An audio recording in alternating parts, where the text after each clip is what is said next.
আসসালামু আলাইকুম। শিক্ষকের বৈঠকখানার দ্বাদশ বৈঠকে সবাইকে স্বাগত জানাচ্ছি, শুভেচ্ছা জানাচ্ছি।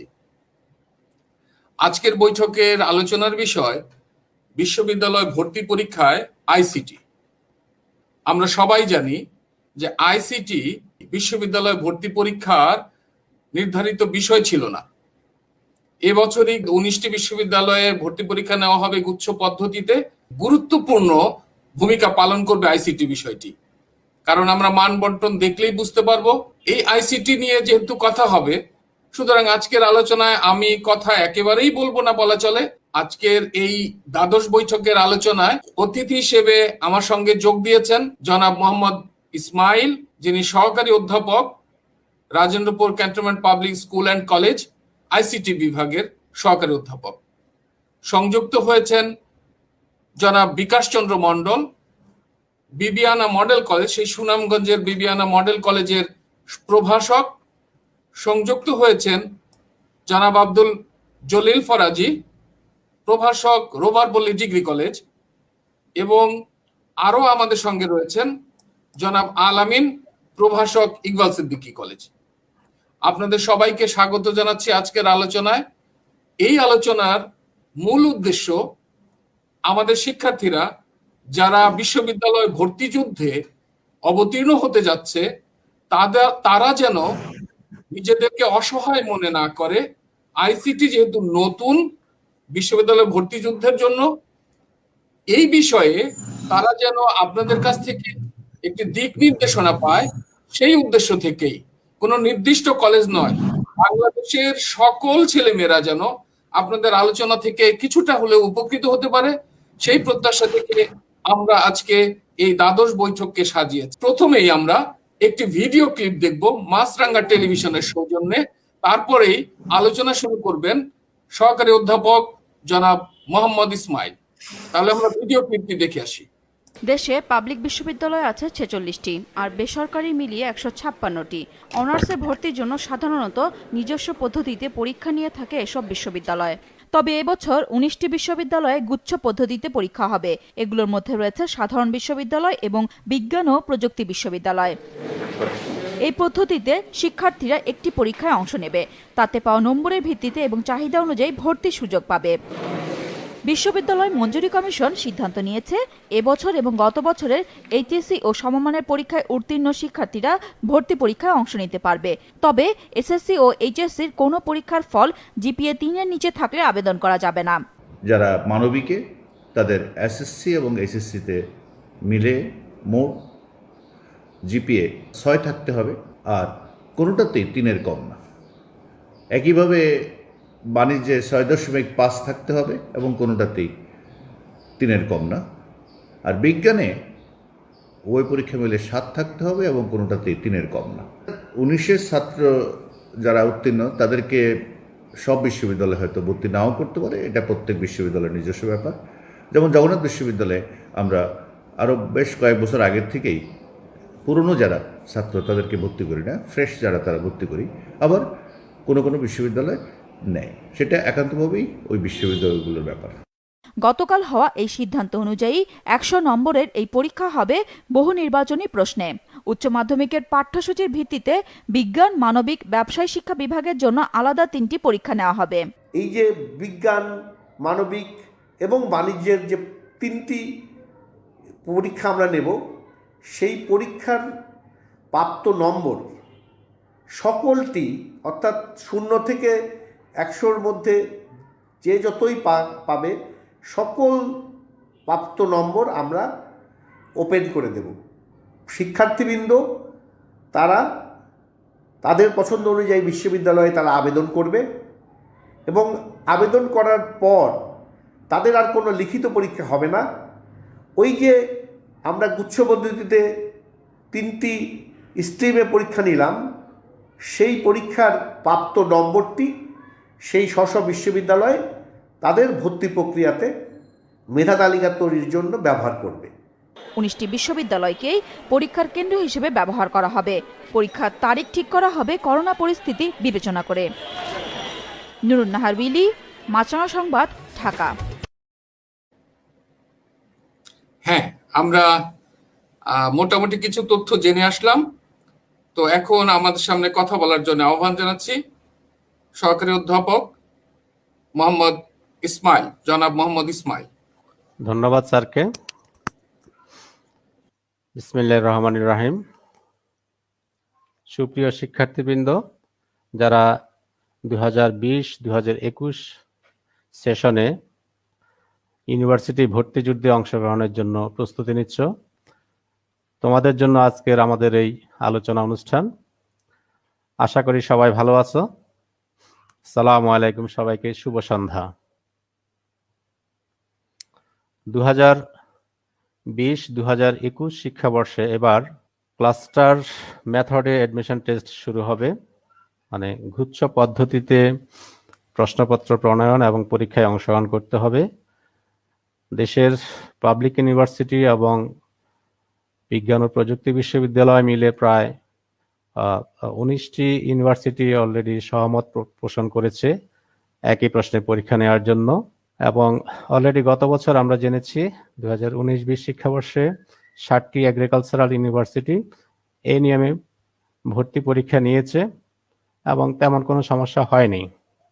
তো এবারেও সেই নিয়মে আরো 19টি ইউনিভার্সিটি সংযুক্ত হচ্ছে এই কম্বাইন্ড সিস্টেমে পরীক্ষা গ্রহণের জন্য। যাই হোক, আমরা সেদিকে কথা বাড়াচ্ছি না। তো এবারে হচ্ছে আমাদের গ্রুপ ওয়াইজ যে নম্বর বন্টন রয়েছে সেটা নিয়ে আমি কিছু কথা বলবো। তো আমি প্রথমে একটি স্লাইড শেয়ার করে নিচ্ছি যাতে শিক্ষার্থীদের সুবিধা হয় নিয়মকানুনগুলো বুঝতে এবং অংশগ্রহণ করতে।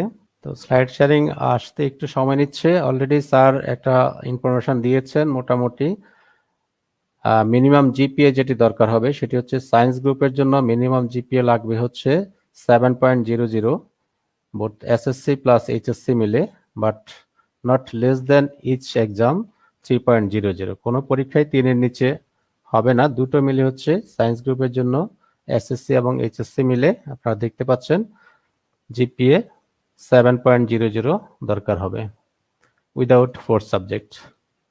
এবং এই ক্ষেত্রে বিজ্ঞান বিভাগের জন্য বাংলায় হচ্ছে 10 নম্বর, ইংরেজির জন্য হচ্ছে 10 নম্বর, ফিজিক্স 20 নম্বর এবং রসায়ন হচ্ছে 20 নম্বর। এই হচ্ছে 60 নাম্বার, 60 মার্কস। আর বাকি 40 মার্কস যেটা এমসিকিউতে থাকবে সেটি হচ্ছে চয়েস করতে হবে, হয় বায়োলজি, না হয় হায়ার ম্যাথ, না হয় আইসিটি। এখান থেকে যে কোনো দুটি সাবজেক্ট চয়েস করতে হবে এবং প্রত্যেকটাতে হচ্ছে 20 নম্বর করে 40 নাম্বার। এই হচ্ছে 60 আর হচ্ছে 40, 100 নম্বরের পরীক্ষা অনুষ্ঠিত হবে। একইভাবে মানবিক শাখার জন্য রিকোয়ারমেন্ট হচ্ছে 6.00 জিপিএ উইদাউট 4 সাবজেক্ট, দুটো পরীক্ষা মিলে। এবং নম্বর হচ্ছে প্রশ্ন হবে বাংলা থেকে 40, ইংরেজি থেকে 35 এবং আইসিটি থেকে হচ্ছে 25। এই হচ্ছে 100 মার্কস। এবং বিজনেস স্টাডিজ শাখার জন্য অ্যাকাউন্টিং থেকে 25, বিজনেস অর্গানাইজেশন অ্যান্ড ম্যানেজমেন্ট থেকে 25, আর হচ্ছে ভাষা জ্ঞান থেকে বাংলা থেকে 13 আর ইংরেজি থেকে হচ্ছে 12, টোটাল হচ্ছে 25। এবং আইসিটি থেকে হচ্ছে 25। আর জিপিএ দরকার হবে এসএসসি এবং এইচএসসি মিলে মিনিমাম রিকোয়ারমেন্ট হচ্ছে 6.50। তাহলে শিক্ষার্থীবৃন্দ তোমরা অলরেডি দেখতে পাচ্ছ এবং পরীক্ষার সম্ভাব্য সময়সূচি হচ্ছে এপ্রিল 2021 সাল। তবে করোনার কারণে এটি একটু আগে পিছিয়ে হতে পারে। এবং যেহেতু 100 মার্কসের এমসিকিউ হবে, সম্ভাব্য সময় হতে পারে হচ্ছে 1 ঘন্টা। এর মধ্যে 19টি বিশ্ববিদ্যালয় এই ফরম্যাটে পরীক্ষায় অংশগ্রহণ করাবে। তো তোমাদেরকে এই ফরম্যাটে অংশগ্রহণ করতে হবে। এখন খেয়াল করো, এর আগে আইসিটির উপরে এরকম ইন্ডিভিজুয়ালি মার্কস ডিস্ট্রিবিউশন ছিল না। এখানে বিজ্ঞান শাখার জন্য আইসিটিতে 20 মার্কস রয়েছে। আর এটা যদিও যে কোনো একটা দুটো গ্রুপ এখানে নিতে হবে, হয় আইসিটি না হয় হায়ার ম্যাথ, অথবা আইসিটি অথবা বায়োলজি, অথবা বায়োলজি প্লাস হায়ার ম্যাথ, যেভাবে হোক যে কোনো দুইটি বিষয়ে উত্তর করতে হবে 40 মার্কসের জন্য। তাহলে এখানে রয়েছে আইসিটিতে 20 মার্কস। আবার খেয়াল করো, এখানে রয়েছে আইসিটিতে হচ্ছে 25 মার্কস, বাট এখানে কোনো চয়েস নেই। এখানে তোমাকে এই তিনটা বিষয়ে অংশগ্রহণ করতে হবে, বাংলায় 40, ইংলিশে 35 এবং আইসিটিতে 25 এর জন্য। তার মানে এখানে আইসিটির উপর গুরুত্ব কত বেশি রয়েছে, যেখানে অন্যান্য বিষয়ে 200 মার্কসের এইচএসসি তে তোমরা পড়াশোনা করে থাকো, আর আইসিটি 100 মার্কস হলেও এখানে প্রায় সেম মার্কসের পরীক্ষা অংশগ্রহণ করতে হবে তোমাদেরকে। এবং ঠিক একইভাবে বিজনেস গ্রুপে আমরা এখানে দেখতে পাচ্ছি অন্যান্য সাবজেক্টের নাই 25, আইসিটিতেও 25 মার্কস রয়েছে। তার মানে এখন বুঝতে পারছো যে তোমাদের আইসিটির উপরে কত বেশি জোর দিতে হবে। কোনো বিষয়েই ফেল না মনে করলে চলবে না। অনেকে মনে করে যে আইসিটি তো 100 মার্কসের কোর্স, পরীক্ষার 2 দিন আগে পড়লেই হবে, কিন্তু আসলে তা নয়। হ্যাঁ, তোমরা ভর্তি পরীক্ষা গেলে বুঝতে পারবে যে এখানে আইসিটির উপরে জোর দেওয়া হয়েছে। এটা বর্তমান সরকারের যে এজেন্ডা রয়েছে সেখানেও আইসিটির উপরে গুরুত্ব আরোপ করা হয়েছে। তো আমরা দেখতে পাচ্ছি ভর্তি পরীক্ষায় অলরেডি 3টাতেই 25 এবং সায়েন্সের ক্ষেত্রে 20 মার্কসের প্রশ্ন হবে। আমরা চলে যাচ্ছি জনাব বিকাশ চন্দ্র মণ্ডলের কাছে। ধন্যবাদ স্যারকে। সবাইকে নববর্ষের শুভেচ্ছা। আমাদের করোনা মহামারীর কারণে 2020 সাল পুরোটাই প্রায় এবং 21 সালের শুরুর দিকে এখনো আমাদের স্কুল কলেজ বিশ্ববিদ্যালয় বন্ধ আছে। তো এই বন্ধ থাকা প্লাস করোনা মহামারীর কারণে যে সমস্যাগুলো তৈরি হয়েছে, সব ক্ষেত্রেই পরিবর্তন আসতেছে। তেমনি ভাবে আমাদের পাবলিক বিশ্ববিদ্যালয়গুলো ভর্তি পরীক্ষাতেও ব্যাপক পরিবর্তন আসতে যাচ্ছে। এইবার প্রথমবারের মতো আইসিটি বিষয় থেকে 25 মার্ক অথবা 20 মার্কের মতো প্রশ্ন শিক্ষার্থীরা পাবে। তো আমি মনে করি এই সিদ্ধান্তটা খুবই যোগোপযোগী। কারণ হচ্ছে শিক্ষার্থীরা একদিক থেকে মোটামুটি লাভবানই হবে বলা চলে। কারণ আইসিটি বই মাত্র একটি, এখানে দ্বিতীয় পত্র কোনো বই নেই। না থাকার কারণে তারা একটা বই 2 বছর পড়ার কারণে তাদের দক্ষতা মোটামুটি আছে বলে আমি মনে করি। তো এখন মূল আলোচনায় যাওয়ার আগে আমি ছোট্ট করে একটা কথা বলে নিতে চাই যে বিশ্ববিদ্যালয়ে ভর্তি পরীক্ষা প্লাস অন্যান্য যে কোনো পরীক্ষার ক্ষেত্রে শিক্ষার্থীরা একটা বড় ধরনের ভুল করে থাকে, সেটা হলো টাইম ম্যানেজমেন্ট। টাইম ম্যানেজমেন্টটা খুবই জরুরি। কারণ হচ্ছে দেখা গেছে যদি আমরা ধরে নিই সম্ভাব্য সময় পরীক্ষার 60 মিনিট 100 মার্কের জন্য, তাহলে আমাদের প্রত্যেকটা এমসিকিউর জন্য সর্বোচ্চ 36 সেকেন্ড বা 35 সেকেন্ড এরকম 33 সেকেন্ড এরকম পাবো। তো অনেকে করে কি, দেখা গেছে একটা প্রশ্ন পারলাম না, একটু ভাবলে মনে হয় পারবো, তার জন্য এটার পেছনে সময় নষ্ট করে। এটা কখনো করা যাবে না। দেখা গেছে এটা পারলাম না, স্কিপ করে পরের প্রশ্ন চলে যেতে হবে। এই একটা বিষয় মাথায় রাখতে হবে যে টাইম ম্যানেজমেন্ট করে নিতে হবে খুব নিখুঁত ভাবে। আর এখন আসি যে কোন বইগুলো আমাদের মনে হয় যে পড়া যেতে পারে। তো আমি বলবো এইবার আইসিটির জন্য একটি বোর্ড বই প্রকাশিত হয়েছে। এই বইটি পাশাপাশি মাহবুবুর রহমান স্যারের বই, প্রকৌশলী মুজিবুর রহমান স্যারের বইগুলো পড়া যেতে পারে। তো আমি শিক্ষার্থীদের উদ্দেশ্যে বলবো, যারা এইবার পাবলিক বিশ্ববিদ্যালয়ে ভর্তি পরীক্ষায় অংশ নিবে, তোমরা চেষ্টা করবে যে এই বইগুলো পড়ার সময় যে গুরুত্বপূর্ণ লাইনগুলো আছে এগুলো আন্ডারলাইন করে রাখার জন্য, যাতে পরবর্তীতে রিভিশন দিতে পারো। এবং বইয়ের যে এমসিকিউ গুলো আছে এগুলো পড়লেই মোটামুটি ভালো কিছু একটা আইডিয়া তৈরি হবে। তো আমরা জানি যে আমাদের আইসিটি বইয়ে 6টা অধ্যায় রয়েছে। 6টা অধ্যায় খুবই গুরুত্বপূর্ণ। এখান থেকে সহজেই কিন্তু 25 মার্ক থেকে 25 অথবা 20 মার্ক পাওয়া যেতে পারে। তো এই 6টা অধ্যায়ের মধ্যে তৃতীয় অধ্যায়টাও গুরুত্বপূর্ণ, খুবই গুরুত্বপূর্ণ একটি অধ্যায়। এই অধ্যায়টা থেকেই বিশেষ করে শিক্ষার্থীদের একটু ঝামেলায় পড়তে হয়। তো আমি মনে করি খুবই সহজ এবং খুবই সুন্দর একটি অধ্যায়। এই অধ্যায় থেকে কি ধরনের প্রশ্ন পরীক্ষায় আসতে পারে। তো এখন যদি বলি, ওই আমরা যেই আগের যে পরীক্ষাগুলো দিয়েছি যেমন এমসিকিউ গুলো আসে, ওই ধরনের এমসিকিউ গুলো আসবে। তো আমাদের যেই বিষয়গুলো মাথায় রাখতে হবে এবং বাসায় খুব মনোযোগ সহকারে করতে হবে, এই বিষয়গুলো হলো বিশেষ করে যে সংখ্যা পদ্ধতি, যেই আর তৃতীয় অধ্যায় 2টা অংশে ভাগ করা।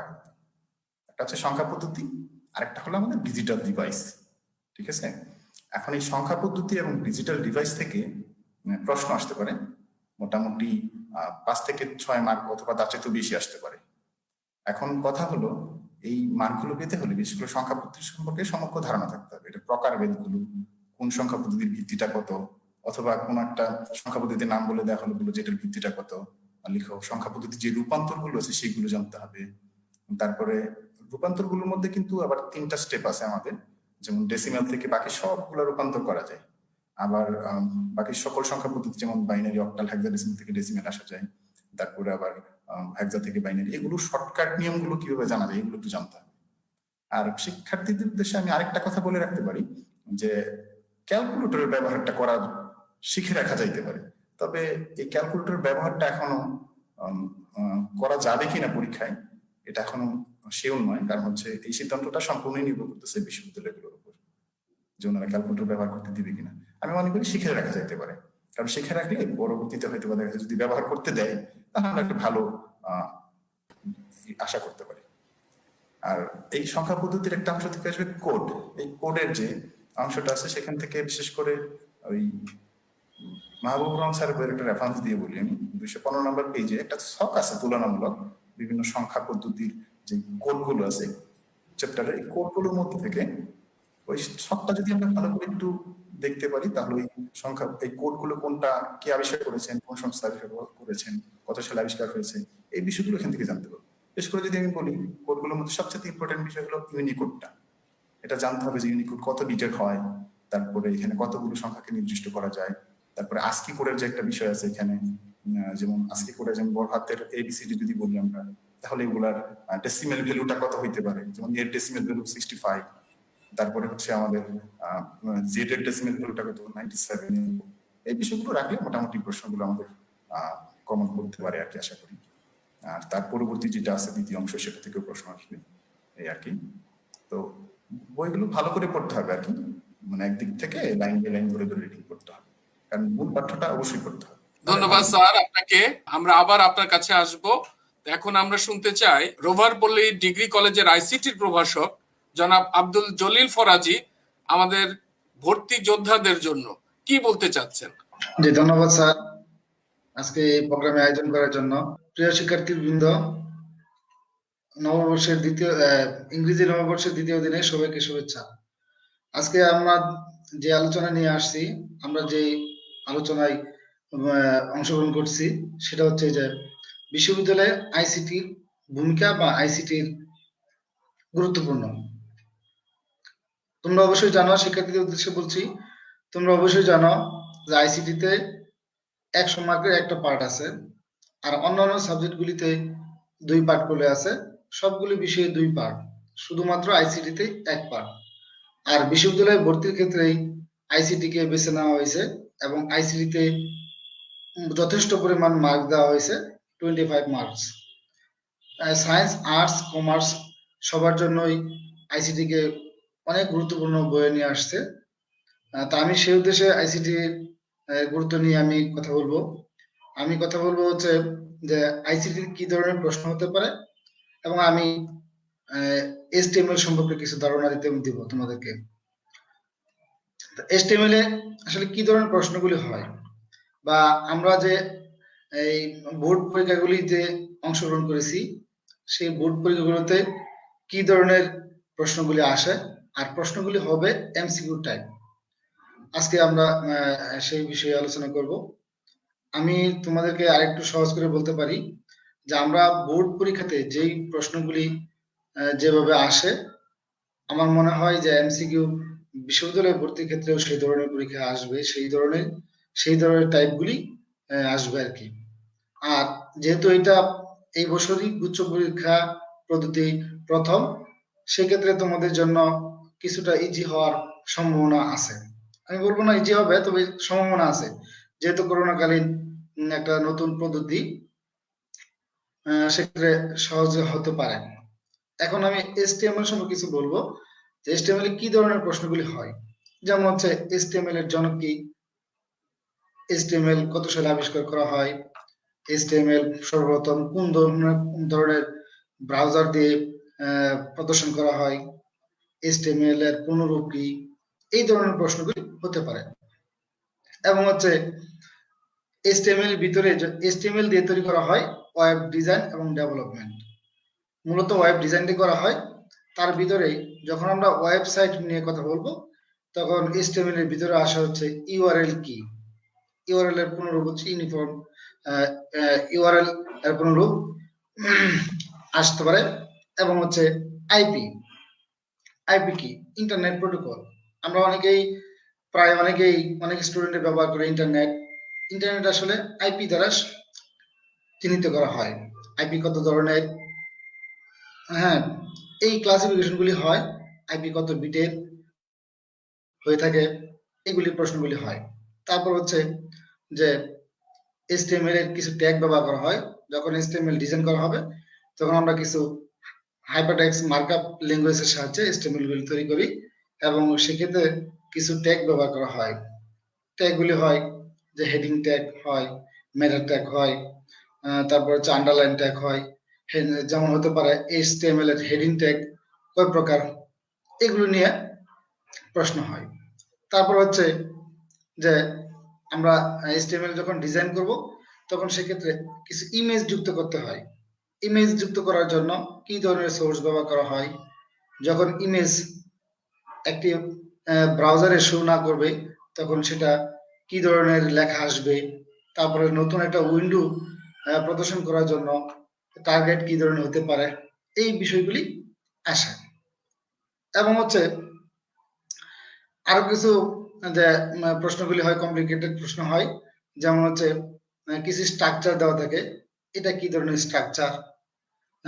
স্ট্রাকচার মূলত 4 ধরনের হয়ে থাকে: লিনিয়ার ট্রি, হায়ারার্কিক্যাল বা লিনিয়ার ট্রি, ওয়েব লিঙ্ক, এই ধরনের কিছু স্ট্রাকচার হয়ে থাকে। এই স্ট্রাকচারগুলি চিত্র দেওয়া থাকে, কোন ধরনের স্ট্রাকচার সেগুলো আমরা প্রশ্নগুলি হয়। তারপর আর কিছু ওয়েব পেজ দেওয়া থাকে, এটা কি ধরনের ওয়েব পেজ, এটা আমাদেরকে বলতে বলে। আমি মনে করি যে HTML যে টপিকটা, সেই টপিকটা বেশিরভাগ হচ্ছে থিওরিটিক্যাল। আমরা যদি এই থিওরিটিক্যাল যে পড়াগুলি সেগুলো যদি আমরা কিছু রিভিশন দেই তাহলে আমাদের এখানে যে সহজেই কমন পড়তে পারে এবং এটা কোনো চেঞ্জ হওয়ার, যেমন অঙ্কগুলি চেঞ্জ হয়, সংখ্যাগুলি চেঞ্জ হয়, HTML এর ক্ষেত্রে এগুলি সাধারণত কম চেঞ্জ হয়। এখানে মানের কোনো চেঞ্জ হওয়ার বিষয়টা কম। যেমন হতে পারে যে চেঞ্জ হওয়ার ক্ষেত্রে হতে পারে যে কালার কোডটা আমাদের এগুলো চেঞ্জ হতে পারে, অন্যান্য ক্ষেত্রে এইগুলি আমাদের কম। আমি বলবো যে আমাদের বিগত সালের যে বোর্ড প্রশ্নগুলি, সেই বোর্ড প্রশ্নগুলি যদি আমরা বারবার রিভিশন দেই তাহলে আমাদের বিশ্ববিদ্যালয় পরীক্ষার ক্ষেত্রে অনেকটাই কমন পড়ে যাবে। ধন্যবাদ আপনাকে। আমরা এখন আহ্বান জানাচ্ছি ইকবাল সিদ্দিকী কলেজের প্রভাষক জনাব আল আমিনকে তার বক্তব্য উপস্থাপন করার জন্য। করোনা পরিস্থিতি মেধাবী শিক্ষার্থীদের মেধার মূল্যায়নের প্রথম অন্তরায় হয়ে দাঁড়িয়েছে।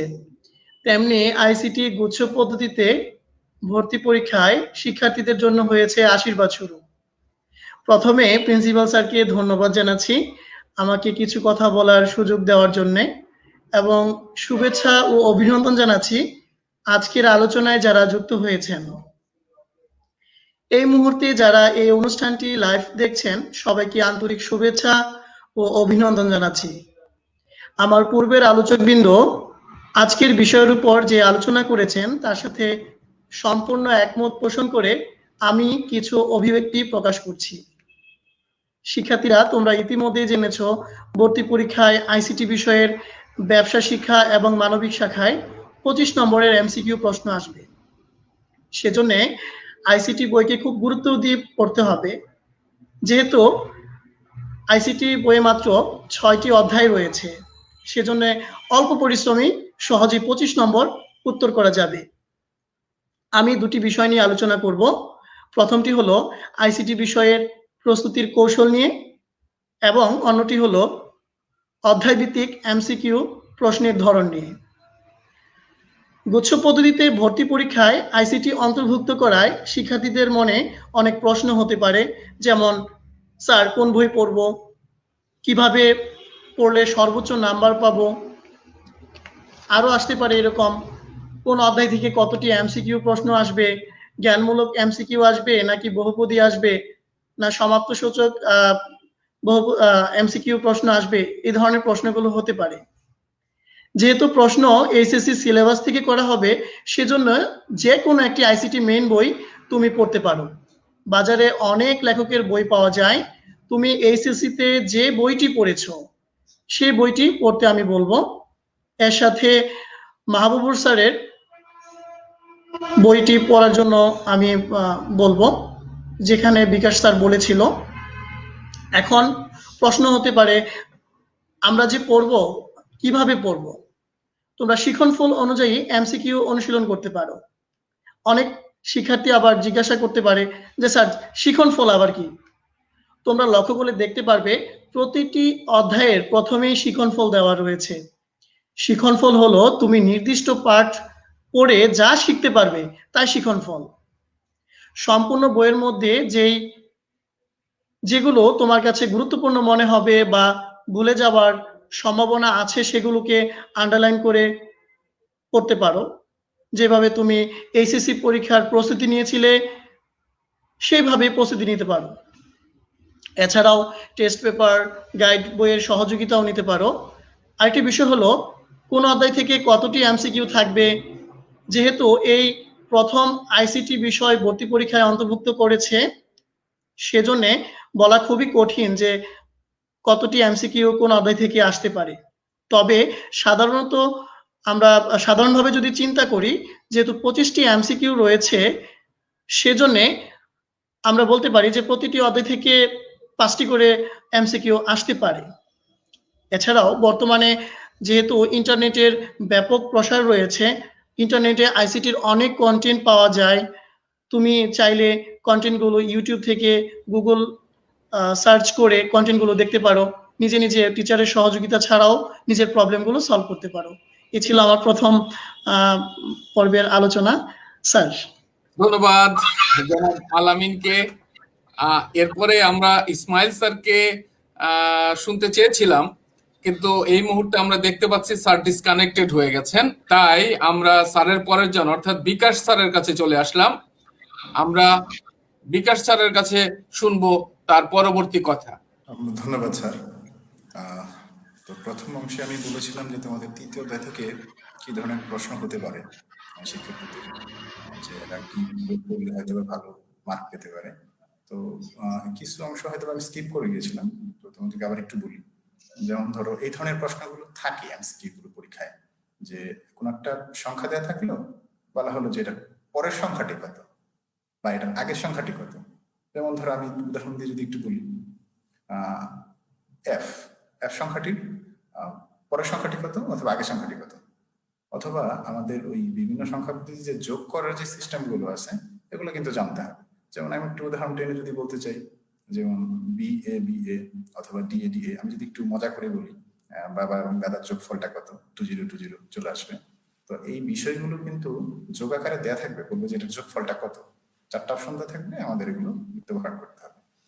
তো আরেকটা স্পেশাল বিষয় কিন্তু থাকে, যেটা হচ্ছে বিশেষ ওই আমাদের যে সংখ্যা পদ্ধতি গুলো আছে এর ছাড়াও 5 ভিত্তিক, 7 ভিত্তিক, 9 ভিত্তিক সংখ্যা পদ্ধতি, এগুলো সম্পর্কে আমাদের ধারণা রাখতে হবে, কারণ এখান থেকে প্রশ্ন আসতে পারে, ছোট প্রশ্ন আসতে পারে। আমাদের বেস দেখে চিনতে হবে যেটা কত ভিত্তিক সংখ্যা পদ্ধতি। আমি ডিজিটাল ডিভাইস তোমাদের যে অংশটা আছে তৃতীয় অধ্যায়ে, এই অংশ থেকে বলবো যে এই অংশ থেকে প্রশ্নগুলো যেভাবে আসে, বিশেষ করে বুলিয়ান উপপাদ্য যেগুলো আছে, মানে বুলিয়ান অ্যালজেব্রার জনক কে বা আবিষ্কার কে করেছেন, অথবা তার মৌলিক উপপাদ্যগুলোতে একটা ছোট ছোট দিয়ে বলতে পারে যে এ এর মান 0 হলে বি এর মান 1 হলে এ প্লাস বি এর মানটা কত, এরকম ছোট ছোট প্রশ্ন আসে আমাদের পরীক্ষায়, যেগুলো এই ধরনের প্রশ্ন আসতে পারে।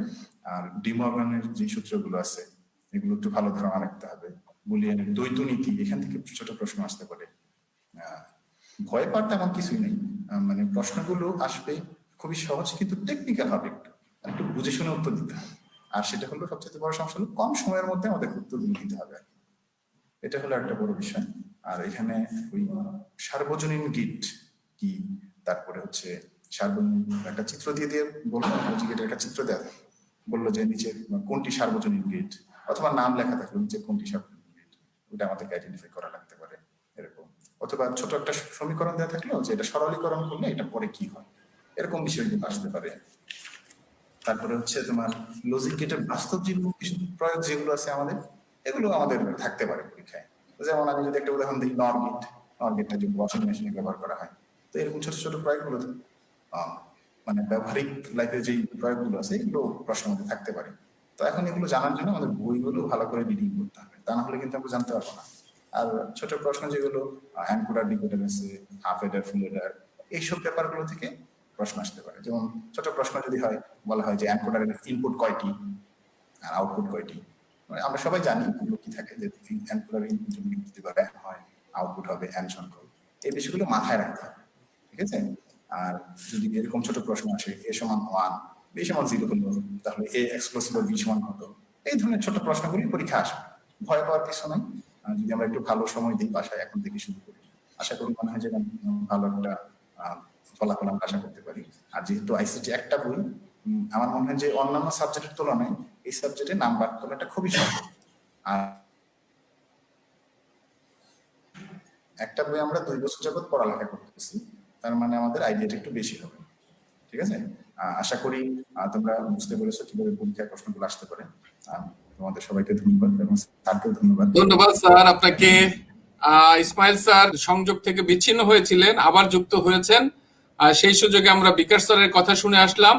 আমরা এখন আবার ইসমাইল স্যারের কথা শুনতে চাই। ইতিমধ্যে এক ছাত্র প্রশ্ন করেছে, প্রোগ্রামিং চ্যাপ্টার নিয়ে কিছু বলেন স্যার প্লিজ। তো যাই হোক, আপনারা নিশ্চয়ই এটা নিয়ে বলবেন। তো আমরা শুনে আসি ইসমাইল স্যার আমাদেরকে কি বলতে চেয়েছিলেন। ধন্যবাদ স্যারকে আবার সুযোগ দেওয়ার জন্য, এরকম একটি অনুষ্ঠানের আয়োজন করার জন্য স্যারকে আবারও ধন্যবাদ। তো আমি তোমাদের 6ষ্ঠ অধ্যায় ডেটাবেজ ম্যানেজমেন্ট সিস্টেম, এই অধ্যায় থেকে কিছু আলোচনা করব সংক্ষিপ্ত পরিসরে, যে কি ধরনের প্রশ্ন এই অধ্যায় থেকে হতে পারে। তো তোমরা অলরেডি এইচএসসি পরীক্ষার জন্য যে প্রিপারেশন নিয়েছো, সেখানে অলরেডি তোমরা এমসিকিউ পরীক্ষার জন্য 25 মার্কসের কেমন প্রশ্ন হয় সেটার উপরে অলরেডি প্রস্তুতি তোমাদের আছে। তো সেখানে যে প্রশ্নগুলো হয় এমসিকিউর জন্য, এটার পাশাপাশি তোমরা সিকিউতে কিছু ছোট প্রশ্ন অ্যান্সার করেছো, জ্ঞানমূলক 1 মার্কসের জন্য, অনুধাবনমূলক 2 মার্কসের জন্য। তো এখন সেই সৃজনশীল প্রশ্নের জ্ঞান অনুধাবনমূলক যে প্রশ্নগুলো হতো, যেমন ডেটাবেজ কি অথবা এসকিউএল কি, এই জাতীয় যে প্রশ্নগুলো ওখানে হয়েছে সিকিউতে, সেগুলো এখন এমসিকিউতে আসতে পারে। পাশাপাশি যেগুলো আমরা গ এবং ঘ নাম্বারের প্রশ্নের উত্তরে পেয়েছিলাম, তার ভিতরে যেগুলো জ্ঞান অনুধাবনমূলক ছিল, সেগুলো এখানে এমসিকিউতে হতে পারে। তো প্রথম দিকে আমরা বেসিক কিছু জিনিস এই অধ্যায় থেকে শিখেছি। ডেটাবেজের ফিল্ড কি, ফাইল কি বা টেবিল কি, তারপরে পরবর্তীতে হচ্ছে কি সম্পর্কে, কি ফিল্ড, প্রাইমারি কি ফিল্ড, সেকেন্ডারি যেটাকে আমরা কম্পোজিট প্রাইমারি কি ফিল্ড বলি, তারপরে হচ্ছে ফরেন কি ফিল্ড। এগুলো থেকেও এমসিকিউ হতে পারে, বা চিহ্নিত করার জন্য একটা টেবিল দিয়ে তোমাকে চিহ্নিত করতে বলবে যে এখানে উদ্দীপক আকারে একটা টেবিল দিয়ে এখানে কোনটা কি। এর পরবর্তীতে রয়েছে তোমার এসকিউএল, যেটা কুইরি ল্যাঙ্গুয়েজ, এখান থেকে প্রশ্ন আসতেই পারে এবং এটা খুব ইম্পর্টেন্ট তোমাদের জন্য। এখান থেকে যে 2 ধরনের এসকিউএল এর ব্যবহার আমরা শিখেছি, ডিএমএল ডেটা ম্যানিপুলেশন ল্যাঙ্গুয়েজ এবং ডিডিএল ডেটা ডেফিনেশন ল্যাঙ্গুয়েজ।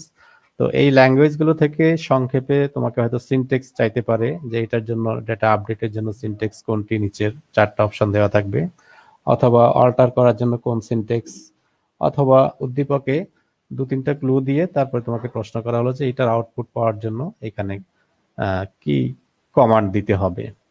তো এইভাবে আমরা ডিডিএল এবং ডিএমএল এর যে সিনটেক্স গুলো রয়েছে, এগুলো আমরা আবার প্র্যাকটিস করব এখন ভর্তি পরীক্ষার জন্য।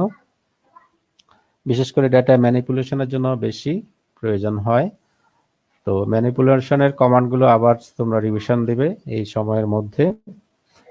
আর শেষের দিকে ডেটা এনক্রিপশন ডিক্রিপশন থেকে হয়তো এমন বেশি প্রশ্ন হবে না, 1-2টো হতে পারে ওভারঅল।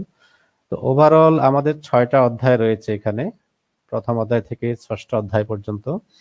অন অ্যাভারেজে এখানে প্রতি অধ্যায় থেকেই প্রশ্ন থাকবে, 4টা-5টা করে এমসিকিউ থাকতে পারে প্রতি অধ্যায় থেকে। তবে যেহেতু তৃতীয় অধ্যায় এবং পঞ্চম অধ্যায়টা একটু বড়, আমার পরবর্তী আলোচক পঞ্চম অধ্যায় নিয়ে আলোচনা করবেন, সি প্রোগ্রামিং থেকে, প্রোগ্রামিং অধ্যায় নিয়ে। তো সেক্ষেত্রে এই তৃতীয় অধ্যায় এবং পঞ্চম অধ্যায়, এই 2 অধ্যায় থেকে একটু বেশি প্রশ্ন এমসিকিউতে আসবে আমার মনে হচ্ছে। তোমাদের জন্য এই 2টো অধ্যায় আরো বেশি প্রিপারেশন নিতে হবে। শুধু বইয়ের শেষের এমসিকিউ গুলো প্র্যাকটিস করলেই হবে না, তোমরা বইয়ের ভিতরটা ভালো করে পড়বে, ওই যে যেটা বলেছি, সৃজনশীলে যে প্রশ্নগুলো হতো সেগুলোকেই এমসিকিউতে নিয়ে আসা সম্ভব। তো সেক্ষেত্রে তোমাদের বইয়ের ভিতরের লাইনগুলো ভালো করে পড়তে হবে এবং সেগুলো থেকেই এমসিকিউ থাকবে। আর এর বাইরে হচ্ছে গত বছরের বিভিন্ন বিজ্ঞান ও প্রযুক্তি বিশ্ববিদ্যালয়ের প্রশ্নগুলো দেখলে সেখানে অল্প কিছু পরিমাণে ছিল আইসিটির, তো সেগুলো প্র্যাকটিসের মধ্যে রাখবে একই সঙ্গে। যেহেতু এবার প্রথমবার তোমাদের এমসিকিউটার সাথে তোমার আইসিটিটা ইনক্লুড হচ্ছে, তো হয়তো একটু ভয় লাগবে, কিন্তু ভয়ের কিছু নেই। তোমরা এমসিকিউ যেরকম প্র্যাকটিস করেছো পরীক্ষার জন্য সেরকম প্রশ্নই এখানে থাকবে। অতএব ভয় পাওয়ার কিছু নেই, প্রিপারেশন নাও ভালো করে। আশা করি তোমরা সবাই ভালো করতে পারবে। আর সায়েন্স গ্রুপের জন্য আমার একটা উপদেশ, সেটা হচ্ছে যেহেতু তোমার গ্রুপ চয়েস করতে হবে, ফিজিক্স কেমিস্ট্রি ছাড়া পরবর্তীতে হায়ার ম্যাথ 20 মার্কস অ্যান্সার করতে হবে, অথবা সাথে হচ্ছে তোমার বায়োলজি অথবা আইসিটি, এর ভিতরে যে কোনো দুটো অ্যান্সার করতে হবে। তো সেক্ষেত্রে তুমি আইসিটিটাকে সহজে অ্যান্সার করলে আইসিটি থেকে বেশি নম্বর তুলতে পারবে হায়ার ম্যাথের তুলনায়। আমি মনে করি হায়ার ম্যাথের তুলনায় তুমি আরো কম সময়ে বেশি মার্কস ক্যারি করতে পারবে অ্যাডমিশন টেস্টে, যদি তুমি আইসিটি অংশ যদি অ্যান্সার করো। ইসমাইল স্যার কিন্তু আমাদের জন্য একটা গুরুত্বপূর্ণ তথ্য বলেছেন, যেটা আমরা খুব সহজে ধারণা পেতে পারি। যেমন এই যে বিজ্ঞান ও প্রযুক্তি বিশ্ববিদ্যালয়গুলোতে বিগত বছর যে প্রশ্নগুলো হয়েছে, সেই প্রশ্নগুলো যদি আমরা জোগাড় করতে পারি, প্রশ্ন ব্যাংক বই পাওয়া যায় বই আকারে, সেখানে আইসিটিতে কেমন ধরনের প্রশ্ন হয়েছিল সেগুলোই মূলত বিশ্ববিদ্যালয়ের গুচ্ছ পদ্ধতির যে ভর্তি পরীক্ষা, সেখানে আমাদের জন্য একটা সহায়ক ভূমিকা পালন করতে পারে। জলিল স্যার আমাদের জন্য অপেক্ষা করছেন, শুনি স্যার আমাদের জন্য কি বলতে চান। জনাব আব্দুল জলিল ফরাজি। ধন্যবাদ স্যার আমাকে পুনরায় সুযোগ করে দেওয়ার জন্য। ইসমাইল স্যার যে কথাটা বলছেন যে আসলে সায়েন্সের জন্য যে গণিতটা যদি আনসার না করে তাহলে আইসিটি আনসার করলে ভালো মার্কস পাওয়া যাবে, আমি স্যারের সাথে একমত। এখন আমি কথা বলবো হচ্ছে দ্বিতীয় অধ্যায় নিয়ে। দ্বিতীয় অধ্যায়টি হচ্ছে যে ডাটা কমিউনিকেশন এন্ড নেটওয়ার্কিং। এখানে সেম, এখানেও যদি আমি প্রশ্নগুলি সরাসরি মুখস্থ করি তাহলে আমাদের কমন পড়ার সম্ভাবনা বেশি। এখানেও তেমন কোনো চেঞ্জ নেই এবং এই অধ্যায়টি সম্পূর্ণ প্রযুক্তিগত নিয়ে আলোচনা করা হয়েছে। প্রযুক্তিগত কি? যেমন হচ্ছে আমরা যখন কারোর সাথে সোশ্যাল মিডিয়াতে যোগাযোগ করি, সেটা হচ্ছে ডাটা ট্রান্সফার, এটাকে বলা হয় data communication and networking. Data কয় ধরনের হতে পারে, প্রশ্ন ধরনগুলো হচ্ছে ডাটা কত প্রকার, তারপর হচ্ছে ডাটাগুলি কিভাবে স্থানান্তরিত হয়, simplex, half duplex, full duplex কি, একমুখীকরণ হলে কি ধরনের হয়, উভয়মুখীকরণ হলে কি ধরনের হয়, এগুলি হবে। তারপর হচ্ছে আমরা যে ডাটাগুলি আদান প্রদান করি সেগুলো কোন ধরনের নেটওয়ার্কে হয়। যেমন আমরা এখন সবাই বলি, আমরা স্টুডেন্টও, তোমরাও জানো যে আমরা সবাই ওয়াইফাই ইউজ করি। ওয়াইফাই কোন ধরনের নেটওয়ার্ক ব্যবহার করা হয়। তারপর হচ্ছে যে আমরা যখন ডাটা শেয়ার করি সেটা হচ্ছে এক ধরনের ব্লুটুথ, ওয়াইফাই, ওয়াইম্যাক্স। ব্লুটুথটা কি ধরনের নেটওয়ার্ক, ব্লুটুথের স্ট্যান্ডার্ড কত, ওয়াইফাই এর স্ট্যান্ডার্ড কত, ওয়াইম্যাক্স এর স্ট্যান্ডার্ড কত, সেগুলো আমাদের এই ধরনের প্রশ্নগুলি হতে পারে। তারপর হচ্ছে যে ডাটা কমিউনিকেশন নেটওয়ার্ক কয় ধরনের, এই নেটওয়ার্ক গুলো হচ্ছে 4 ধরনের। এক নম্বর হচ্ছে ল্যান, ম্যান, প্যান, ওয়ান, এই 4 ধরনের নেটওয়ার্ক হয়। যেটা আমরা ওয়াইফাই ব্যবহার করি সেটা হচ্ছে ল্যান। তারপর হচ্ছে যে ওয়াইফাই এর যে দূরত্বটা কতটুকু হয়। তারপর আমরা ব্যবহার করি ওয়াইফাই যে ডিভাইসটা ব্যবহার করি, নেটওয়ার্ক ডিভাইস। নেটওয়ার্ক ডিভাইস হচ্ছে কত প্রকার, কতগুলি নেটওয়ার্ক ডিভাইস দিয়ে আমরা ডাটা স্থানান্তর করা হয়। তার এর মধ্যে হচ্ছে একটা রাউটার। আমরা জানি অনেকেই ওয়াইফাই ব্যবহার করতে হলে রাউটার প্রয়োজন। রাউটার কতটুকু দূরত্ব বহন করতে পারে, কোন ধরনের রাউটারের ডিসটেন্স কতটুকু, এগুলি আমাদের প্রশ্নগুলি হয়। তারপর হচ্ছে যে টপোলজি, আমরা যে নেটওয়ার্কগুলি এক কম্পিউটার থেকে অন্য কম্পিউটারে ডাটা আদান প্রদান করব, সেই ডাটা আদান প্রদান করার জন্য ব্যবহার করা হয় টপোলজি। এই টপোলজিগুলিতে কোন ধরনের ডিভাইস ব্যবহার করা হয়, 1-to-1 যদি কম্পিউটার হয় সেক্ষেত্রে কোন ধরনের ডিভাইস, তারপর হচ্ছে যে সরাসরি ডাটা যদি এক কম্পিউটার থেকে অন্য কম্পিউটারে যায় অথবা কারো মাধ্যম হয়ে যায় কোন ধরনের ডিভাইস ব্যবহার করা হয়, এগুলি সব হচ্ছে টপোলজিতে। এই টপোলজি থেকে চিত্র দেওয়া থাকে, বলা হয় যে এটা কোন ধরনের টপোলজি, এটা আমাদেরকে আইডেন্টিফাই করতে বলা হয়। তারপর হচ্ছে যে আরো কিছু চিত্র দেওয়া থাকে, এই চিত্রগুলি তারা যখন স্থানান্তর করা হবে, যদি আমি একটা ডিভাইস নষ্ট হয়ে যায় তাহলে কি ধরনের অসুবিধা হবে সেগুলি আমাদের টপোলজিতে আলোচনা করা হয়েছে। তারপরে দেওয়া আছে ক্লাউড কম্পিউটিং। ক্লাউড কম্পিউটিংটা কি? এই ধরনের ওভারঅল হচ্ছে যে সংজ্ঞা জ্ঞানমূলক প্রশ্ন হয় এবং হচ্ছে যে অনুধাবনমূলক প্রশ্নগুলি হয়ে থাকে। দ্বিতীয় অধ্যায় থেকে আমার ছিল এইটুকুই আলোচনা।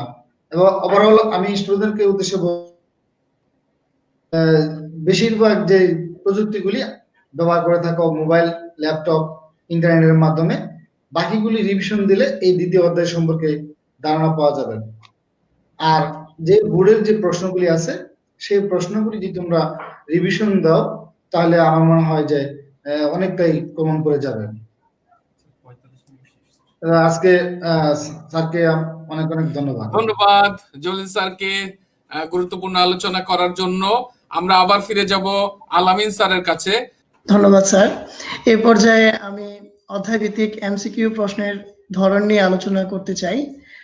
আমি দুটি অধ্যায় নিয়ে আলোচনা করব, প্রথম অধ্যায় এবং পঞ্চম অধ্যায় নিয়ে। প্রথম অধ্যায় হলো তথ্য ও যোগাযোগ প্রযুক্তি, বিশ্ব ও বাংলাদেশ প্রেক্ষিত। মাহবুবুর রহমান স্যারের বই অনুসারে এই অধ্যায়ে মোট 16টি শিখনফল রয়েছে। এই শিখনফল অনুযায়ী সম্ভাব্য এমসিকিউ প্র্যাকটিস করতে হবে। এই অধ্যায় থেকে বিভিন্ন অনুরূপগুলো তোমাদেরকে শিখতে হবে, প্রযুক্তির জনকদের নাম শিখতে হবে, বিশ্বগ্রাম, মোবাইল কমিউনিকেশন, স্যাটেলাইট থেকে বঙ্গবন্ধু স্যাটেলাইট 1 এই সম্পর্কে বিস্তারিত তথ্য পড়তে হবে। ফ্রিল্যান্সিং কি, আউটসোর্সিং সম্পর্কে জানতে হবে, যেহেতু বর্তমান সময় ফ্রিল্যান্সিং এর সময়।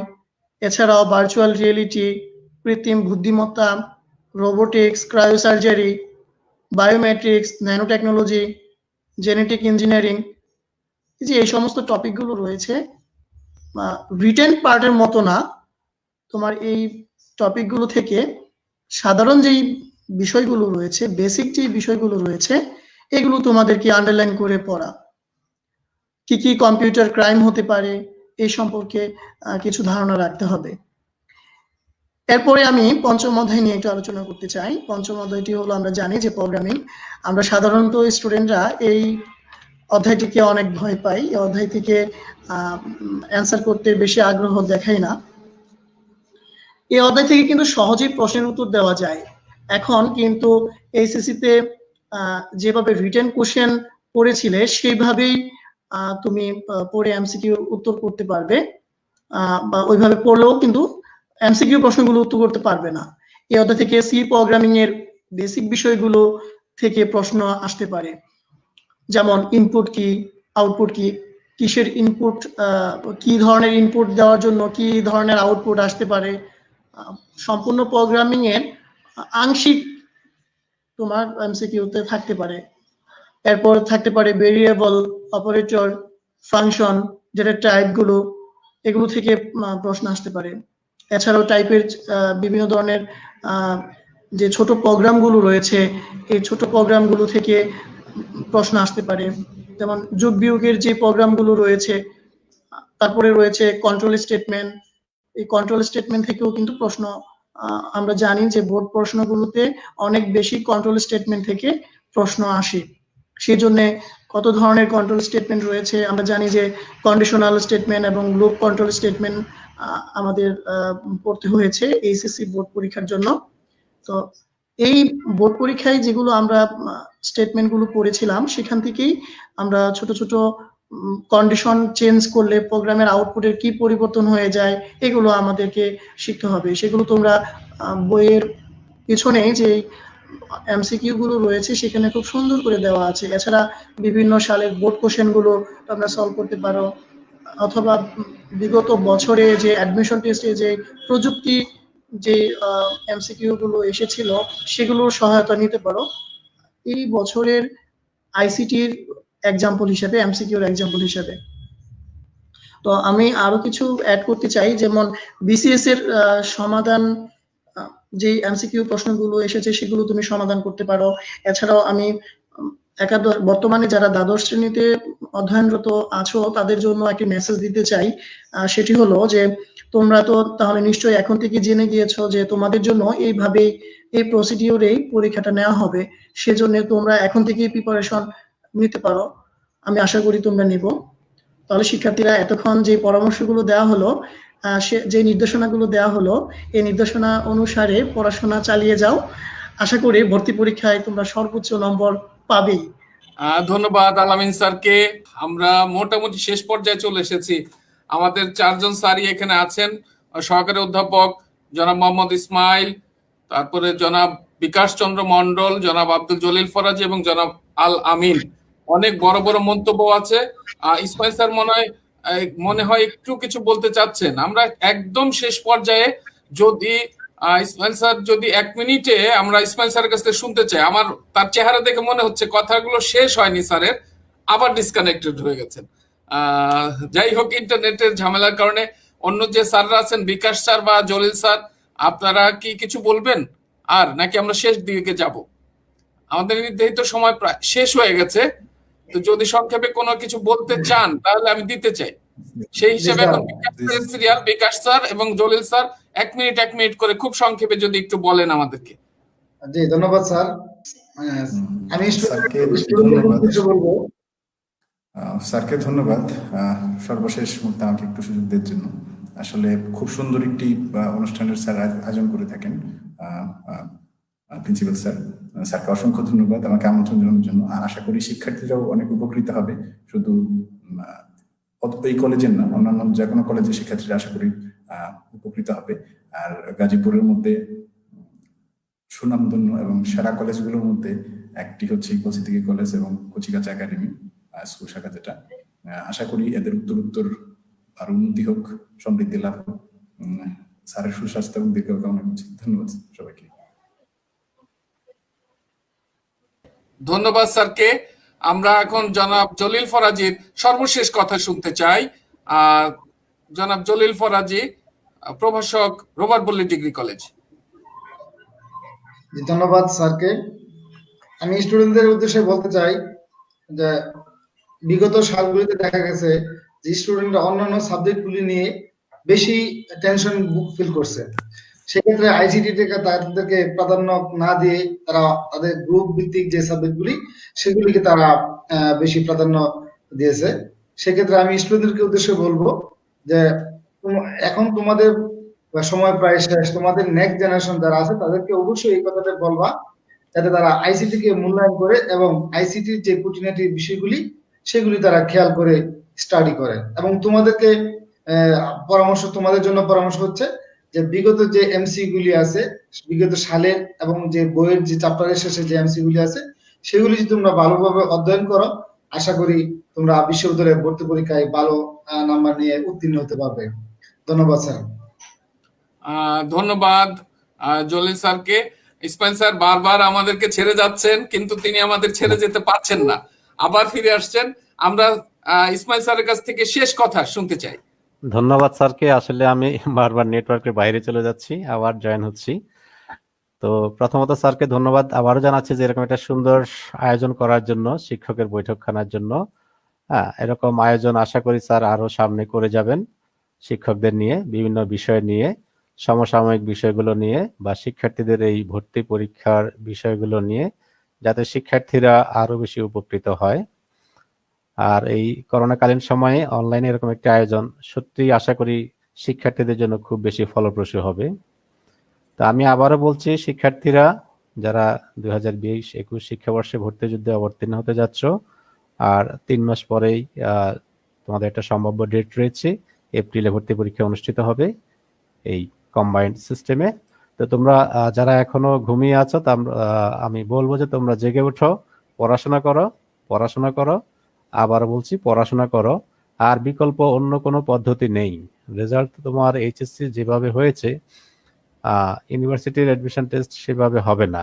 অতএব একইভাবে ঘুমিয়ে থাকলে চলবে না, তোমাদেরকে পড়াশোনা করতে হবে, জাগতে হবে।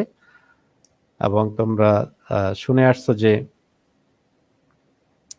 Failure is the pillar of success, but ইউনিভার্সিটির ক্ষেত্রে তুমি দুবারের বেশি চান্স পাচ্ছ না। অতএব এখানে তুমি, আমরা যদিও ক্লাসে বলে থাকি মজা করে যে যত ফেল করবা তত তোমার পিলার মজবুত হবে, বাট ইউনিভার্সিটি তুমি সেকেন্ড চান্সের বেশি তুমি চান্স পাচ্ছ না। অতএব তুমি এখানে বারবার ফেল করে পিলার মজবুত করার সুযোগ তোমার থাকছে না। হ্যাঁ, এবং টার্গেট নিতে হবে যে ফার্স্ট চান্সেই যেন তুমি তোমার ইউনিভার্সিটিতে চান্স হয়ে যায়। আর যদি কোনো কারণে না হয় তাহলে একেবারেই যে আমার জীবনে আর কিছুই হলো না, আমাকে দিয়ে আর কিছুই হবে না, এরকম মনে করার কোনো কারণ নেই।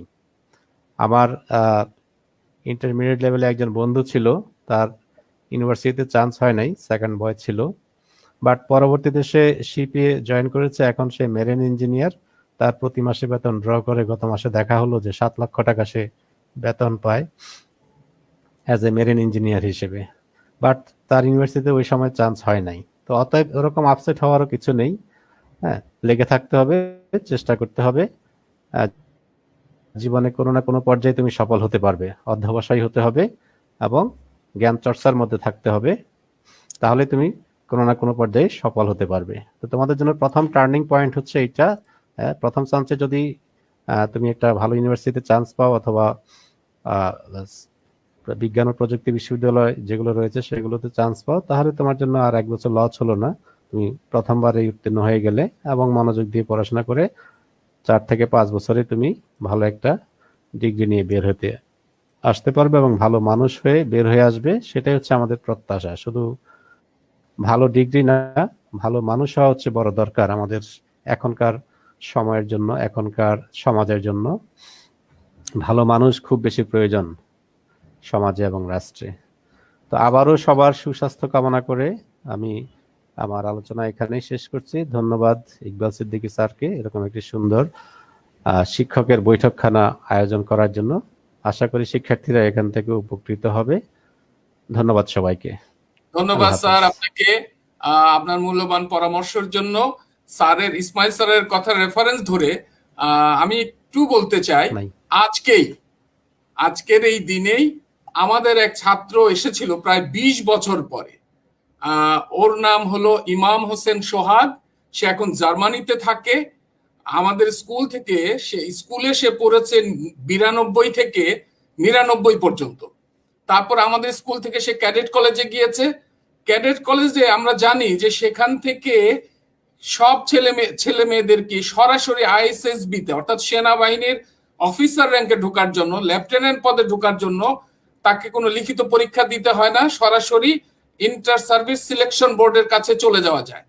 সেখানে যাওয়ার পর যারা টিকে যায় তাদেরকে সবুজ কার্ড দেওয়া হয়, গ্রিন কার্ড, আর যারা টিকতে পারে না তাদেরকে লাল কার্ড দিয়ে বলা হয় যে হয় তুমি ডাফার, না হলে তুমি ওভার ট্যালেন্ট, তুমি অন্য কিছু করো। তো এই ছেলেটি আজকে এসেছিল আমাদের স্কুলে আমাদের সাথে দেখা করতে। আমি তার একটি ছবি দেখাচ্ছি এখানে। এই ছেলেটি আজকে বলল, এই যে ছেলেটি, এই হলো সোহাগ, ইমাম হোসেন সোহাগ। সে এখন জার্মানিতে থাকে। সে স্কলারশিপ নিয়ে গিয়েছিল জাপানে প্রথমে।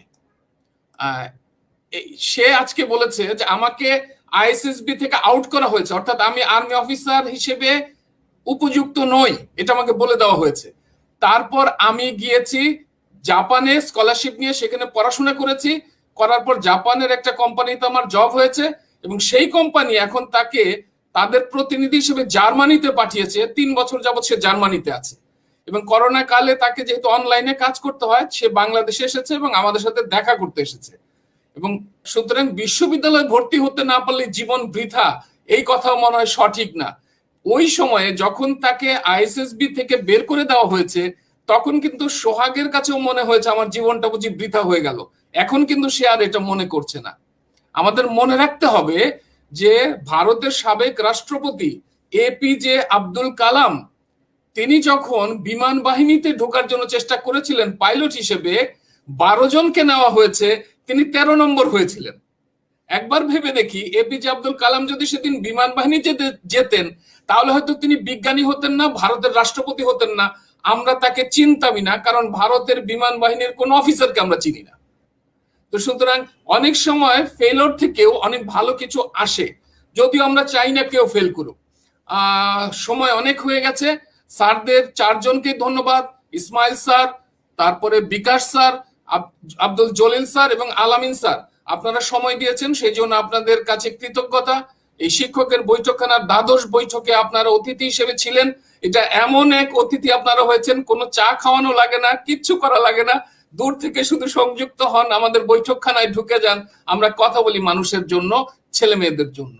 তো আগামী বৈঠকে, আগামী শনিবার রাত 8টায় ত্রয়োদশ বৈঠকে অন্য কোনো বিষয় নিয়ে অন্য কোনো অতিথিদের সঙ্গে আমরা আবার মুখোমুখি হব, এই প্রত্যাশা নিয়ে ভূপেন হাজারিকার একটি গানের মাধ্যমে আজকের অনুষ্ঠানের সমাপ্তি টানছি। আবারও ধন্যবাদ জানাচ্ছি সবাইকে।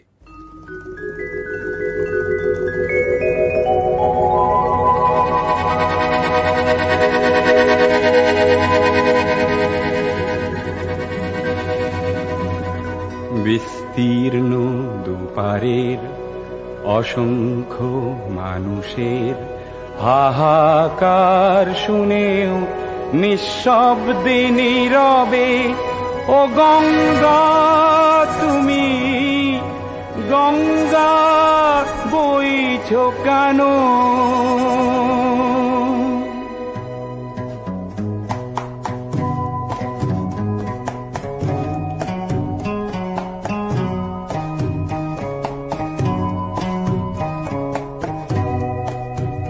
বিস্তীর্ণ দুপারের অসংখ্য মানুষের হাহাকার শুনেও নিঃশব্দে নীরবে ও গঙ্গা তুমি, গঙ্গা বইছ কেন?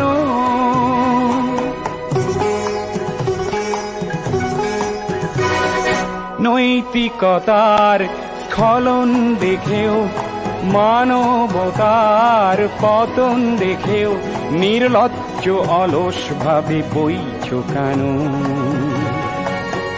বিস্তীর্ণ দুপারের অসংখ্য মানুষের হাহাকার শুনেও নিঃশব্দে নীরবে ও গঙ্গা তুমি, ও গঙ্গা বইছ কেন?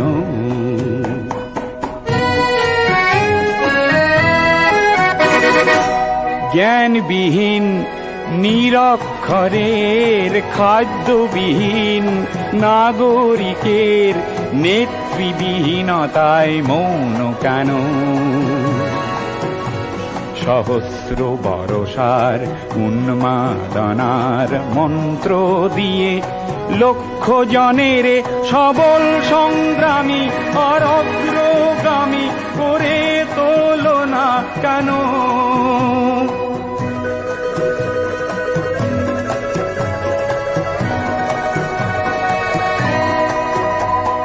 ব্যক্তি যদি ব্যক্তি কেন্দ্রিক, সমষ্টি যদি ব্যক্তিত্ব রহিত, তবে শিথিল সমাজকে ভাঙো না কেন? সহস্র বরষার উন্মাদনার মন্ত্র দিয়ে লক্ষ জনের সবল সংগ্রামী আর অগ্রগামী করে তোলো না কেন?